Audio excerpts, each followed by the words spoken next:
With strong civilizational links between the people of the two nations, India and Japan share the common heritage of Buddhism and commitment to democracy. The bond between the two countries reached a new high with the Prime Minister of India, Shri Narendra Modi, and the then Prime Minister of Japan, Shinzo Abe, visiting each other's country, upgrading the strategic partnership. The friendship between the two great nations with remarkable cultural similarities has been further strengthened by the heritage sites of Kyoto and Kashi.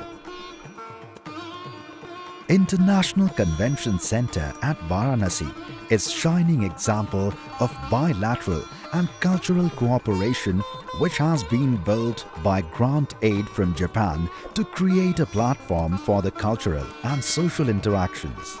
The design, philosophy and building form revolves around creating people-friendly spaces to nurture the spirit of sharing and caring, which has been a long-standing tradition of Varanasi.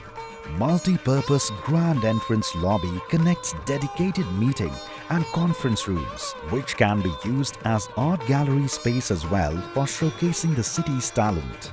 Multi-purpose pre-function areas enable and facilitate better organization and interaction among the guests. The convention center will host the contemporary needs like conferences and summits and serve the city's long ongoing tradition for Indian classical music, dance and theatrical performances. An international standard and acoustically well-designed auditorium with the capacity of 1200 seats with well-equipped stage to facilitate multiple-act theatrical performances as well. At the same time, to ensure a technically sound building, the design incorporates high standards of sustainability, safety and universal designs. Kashi is considered the holy abode of Lord Shiva. Rudraksh is a symbol of love and a prasad of Lord Shiva to humanity. The convention center is aptly named as Rudraksh and therefore designed in the shape of Shivling, with 108 Rudraksh decorated along its facade. Rudraksh, Varanasi Convention Center, a new landmark to celebrate heritage, culture and friendship.